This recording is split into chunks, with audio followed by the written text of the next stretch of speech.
युद्धोत्तर महाभारत शांति पर्व अध्याय 124 इंद्र और प्रहलाद की कथा।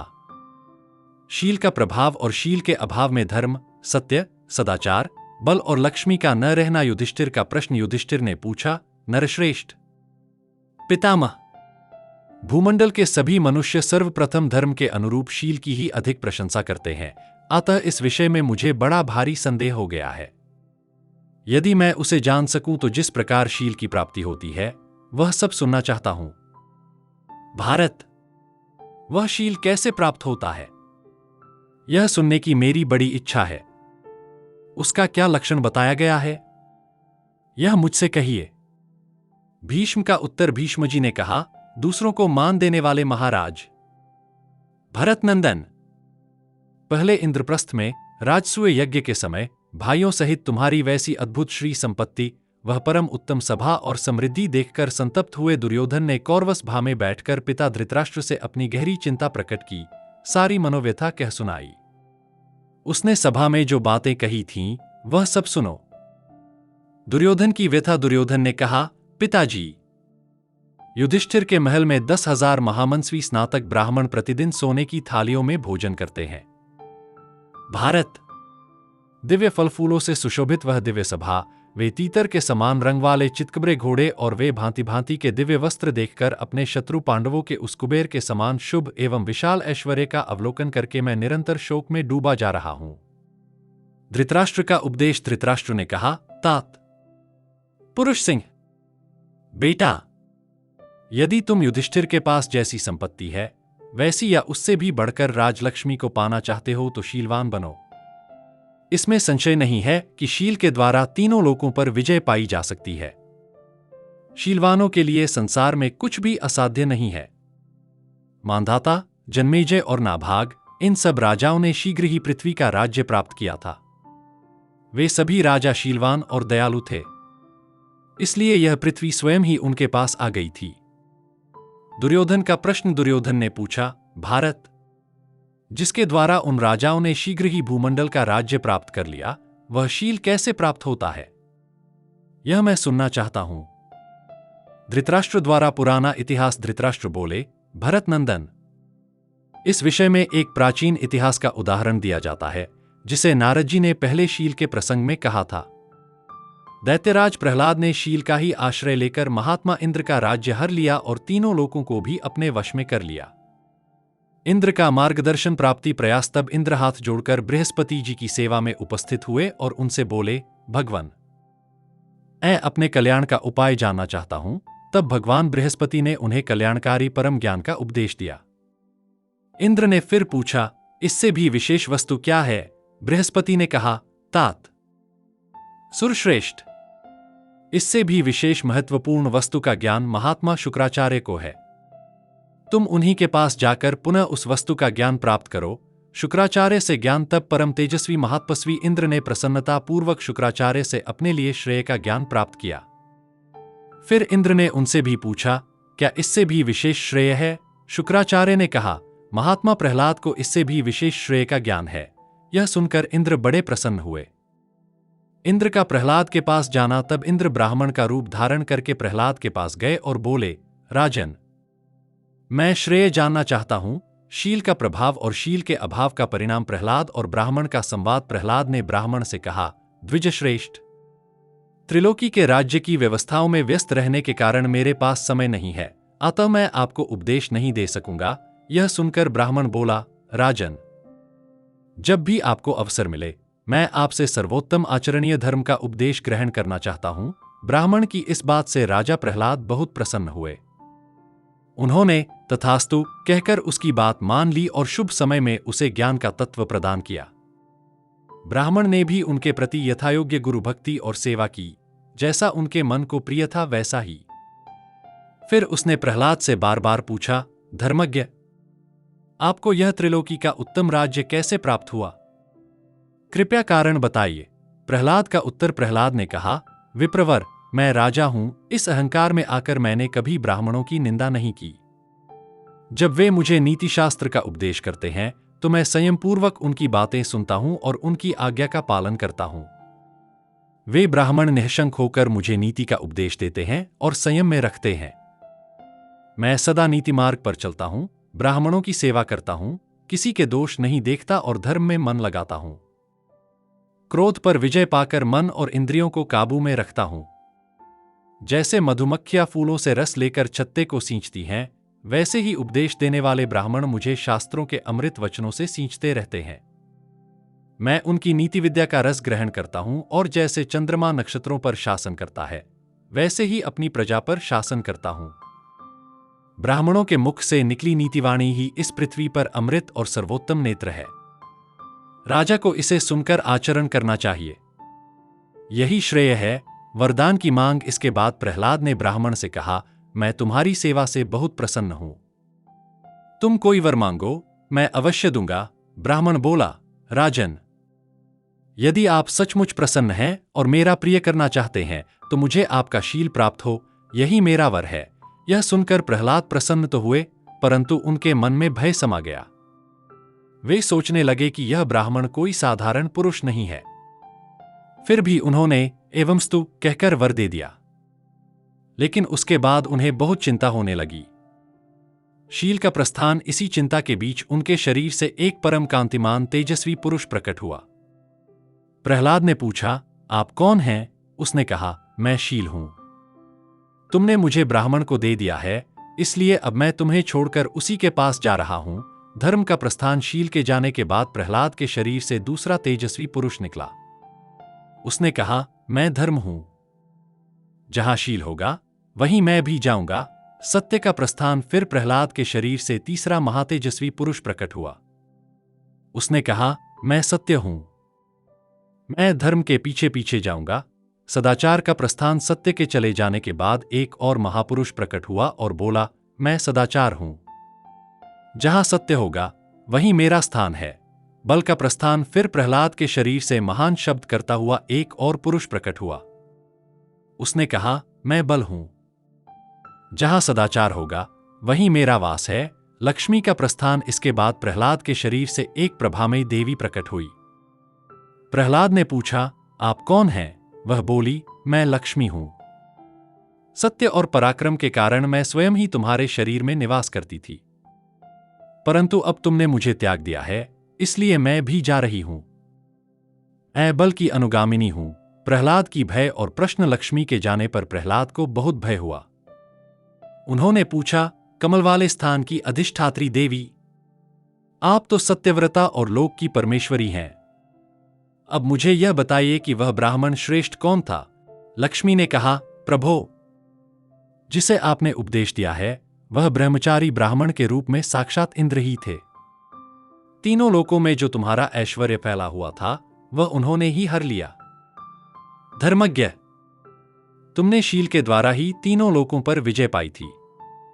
प्रभो, यह जानकर ही सुरेंद्र ने तुम्हारे शील का अपहरण कर लिया। महाप्राज्ञ, धर्म, सत्य, सदाचार, बल और मैं, लक्ष्मी, ये सब सदा शील के ही आधार पर रहते हैं। शील ही इन सब की जड़ है, इसमें कोई संशय नहीं है। दुर्योधन का प्रश्न। भीष्म जी कहते हैं, युधिष्ठिर, यों कहकर लक्ष्मी तथा शील आदि समस्त सद्गुण इंद्र के पास चले गए। इस कथा को सुनकर दुर्योधन ने पुनः अपने पिता से कहा, कौरवनंदन, मैं शील का तत्व जानना चाहता हूं। शील जिस तरह प्राप्त हो सके वह उपाय भी मुझे बताइए। धृतराष्ट्र का उपदेश। धृतराष्ट्र ने कहा, नरेश्वर, शील का स्वरूप और उसे पाने का उपाय, ये दोनों बातें महात्मा प्रहलाद ने पहले ही बताई हैं।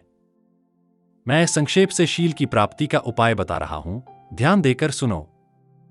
मन, वाणी और क्रिया द्वारा किसी भी प्राणी से द्रोह न करना, सब पर दया करना और यथाशक्ति दान देना, यह शील कहलाता है जिसकी सब लोग प्रशंसा करते हैं।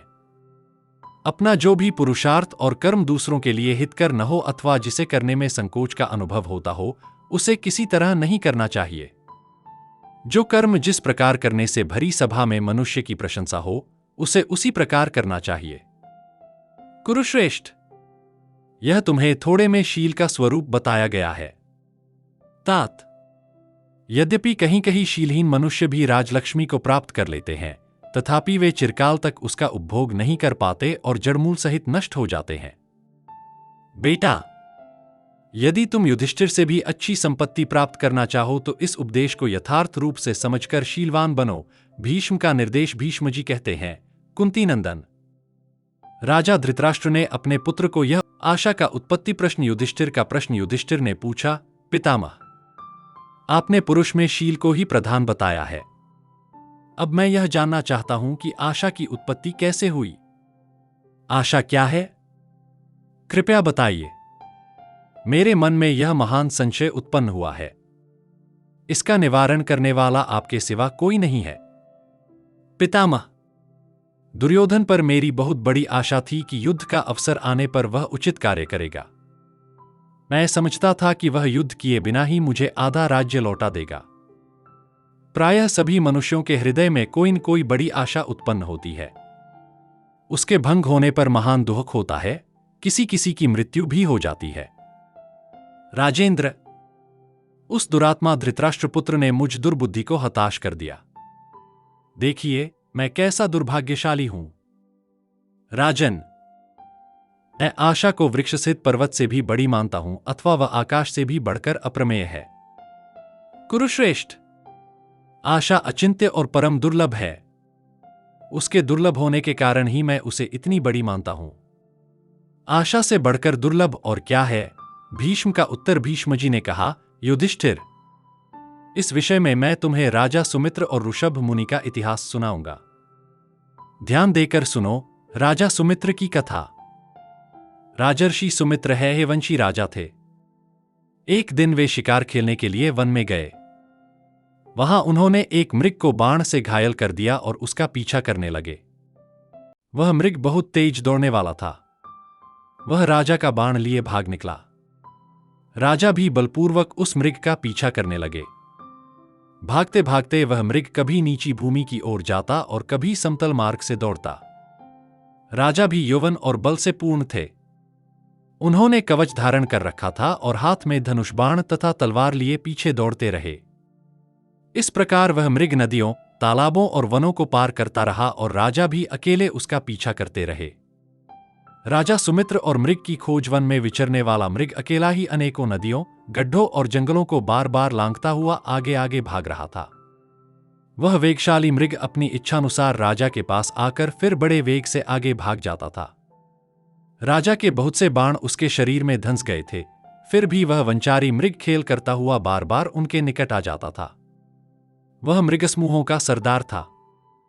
उसका वेग बड़ा तीव्र था। वह बार बार बड़े वेग से छलांग लगाता और दूर तक की भूमि लांघकर फिर निकट आ जाता था। तब नरेश ने एक बड़ा भयंकर और तीखा बाण हाथ में लिया, जो मर्मस्थलों को विदीर्ण कर देने वाला था। उसे उन्होंने धनुष पर चढ़ाया, किंतु वह मृग राजा के बाण का मार्ग छोड़कर दूर जा पहुंचा और हंसता हुआ सा खड़ा हो गया।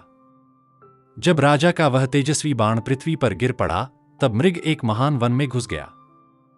राजा ने उस समय भी उसका पीछा नहीं छोड़ा। राजा सुमित्र आश्रम में भीष्म जी ने कहा, युधिष्ठिर, उस महान वन में प्रवेश करके राजा सुमित्र तापसों के आश्रम पर जा पहुंचे और वहां थककर बैठ गए। धनुष धारण किए, श्रम और भूख से व्याकुल राजा को देखकर बहुत से ऋषि उनके पास आए और विधिपूर्वक उनका स्वागत सत्कार किया। ऋषियों द्वारा किए गए सत्कार को ग्रहण करके राजा ने उन तपस्वियों से उनकी तपस्या की वृद्धि का समाचार पूछा। फिर उन महर्षियों ने राजा से उनके वहां आने का प्रयोजन पूछा। उन्होंने कहा, नरेश्वर, किस सुख के लिए आप तलवार बांधे, धनुष और बाण लिए पैदल इस तपोवन में आए हैं? आप कहां से पधारे हैं? किस कुल में जन्म हुआ है? आपका नाम क्या है? हमें बताइए। राजा सुमित्र का परिचय। तब राजा सुमित्र ने सब ब्राह्मणों से कहा, मेरा जन्म है कुल में हुआ है। मैं सुमित्र नामक राजा हूं। सहस्रों बाणों से मृगसमूहों का वध करता हुआ मैं विचर रहा था। मेरे साथ बड़ी सेना थी। उसके द्वारा सुरक्षित मैं मंत्री और अंतःपुर सहित आया था, किंतु मेरे बाणों से घायल एक मृग बाण सहित इधर भाग निकला। उस भागते हुए मृग के पीछे मैं अकस्मात इस वन में आप लोगों के समीप आ पहुंचा हूं। मेरी सारी शोभा नष्ट हो गई है। मैं हताश होकर परिश्रम से कष्ट पा रहा हूं। परिश्रम से पीड़ित होकर आपके आश्रम में आया हूं, इससे बड़ा दुख और क्या हो सकता है। नगर और राज चिन्हों का त्याग मुझे उतना कष्ट नहीं देता जितना कि मेरी भग्न हुई आशा दे रही है। हिमालय या समुद्र अपनी विशालता से भी आशा की तुलना नहीं कर सकते। आकाश का कहीं अंत नहीं है, वैसे ही आशा का भी अंत नहीं है। आप तो सब कुछ जानते ही हैं, क्योंकि तपस्वी मुनि सर्वज्ञ होते हैं।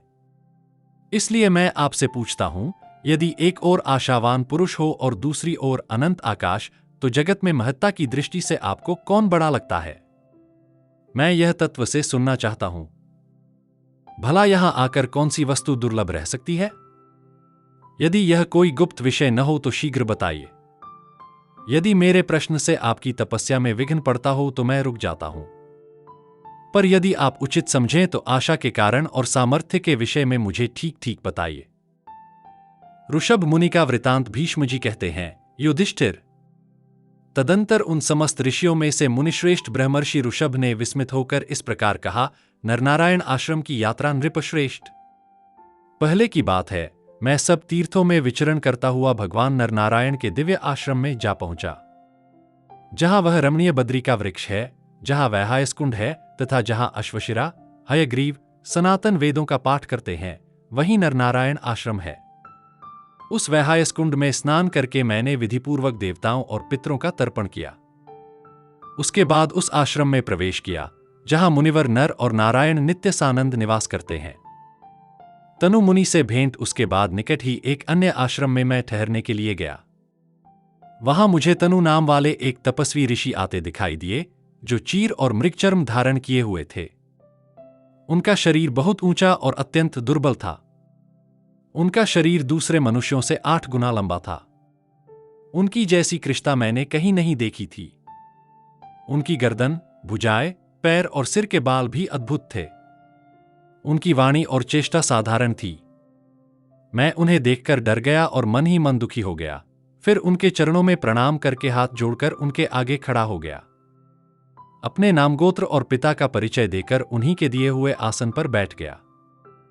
फिर तनु मुनि ऋषियों के बीच बैठकर धर्म और अर्थ से युक्त कथा कहने लगे। वीरद्युम्न राजा का आगमन उसी समय कमलनयन एक नरेश अपनी सेना और अंतःपुर सहित वहां आ पहुंचे। उनका पुत्र जंगल में खो गया था। उसकी याद करके वे बहुत दुखी हो रहे थे। उस पुत्र का नाम भूरिद्युम्न था और उसके महायशस्वी पिता का नाम था राजा वीरद्युम्न। राजा बार बार कहते, यहां अवश्य अपने पुत्र को देखूंगा।